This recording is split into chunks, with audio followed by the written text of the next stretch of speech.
চলতি মৌসুমে ফর্মের তুঙ্গে লিভারপুল। প্রিমিয়ার লিগে শিরোপার লাগাম নিজেদের কাছে রাখা লিভারপুল উঠেছে লিগ কাপের ফাইনালে। পাশাপাশি চ্যাম্পিয়ন্স লিগেও শীর্ষে থেকে শেষ 16-এ পৌঁছেছে অ্যানফিল্ডের ক্লাবটি। এখন যে কোনো ব্র্যান্ডের পুরাতন এসি বদলে নতুন ওয়ালটন এসিতে উপভোগ করুন 25% ছাড়। ইউরোপের শীর্ষ পর্যায়ের লিগে অন্যতম ফেভারিট আর্নে স্লটের দল, আর মৌসুম শেষে এই 3 শিরোপা নিজেদের করে নিতে পারলে ব্যালন দর জয়ের সুযোগ থাকছে দুর্দান্ত ছন্দে থাকা লিভারপুল ফরওয়ার্ড মোহামেদ সালার। এই মৌসুমে প্রিমিয়ার লিগে এখন পর্যন্ত 25 গোলের পাশাপাশি 16টি অ্যাসিস্ট করেছেন সালাহ, আর সব মিলিয়ে 38 ম্যাচে 30 গোল ও 21 অ্যাসিস্ট করেছেন এই মিশরীয় তারকা। মূলত তার কাঁধে ভর করেই এবার ট্রেবল জয়ের স্বপ্ন দেখছে লিভারপুল। পুরো মৌসুম জুড়ে বেশ কিছু রেকর্ডও ভেঙেছে লিভারপুল প্লেট। দেখে নেওয়া যাক 2024-25 মৌসুমে মোহামেদ সালাহর কিছু রেকর্ড।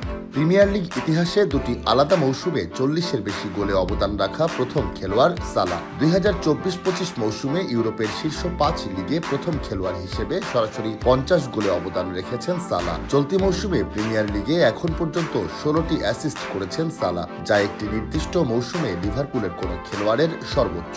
প্রিমিয়ার লিগের প্রথম খেলোয়াড় হিসেবে শিরোপাধারী দলের বিপক্ষে 2 লেগেই গোল ও অ্যাসিস্ট করেছেন সালাহ। প্রথম খেলোয়াড় হিসেবে প্রিমিয়ার লিগে 250-এর বেশি গোল ও 150-এর বেশি অ্যাসিস্ট করা একমাত্র খেলোয়াড়ও সালাহ। সালাহ যেভাবে একের পর এক রেকর্ড গড়ে এগিয়ে চলেছেন, ব্যালন দর জয়ের স্বপ্ন একেবারেই আকাশ কুসুম কিছু নয়। সামনের দিনগুলোতে নিশ্চিতভাবেই এই রেকর্ড আরও সমৃদ্ধ হবে। এখন অপেক্ষা শুধু দলগত অর্জনগুলো নিজেদের করে নেওয়ার।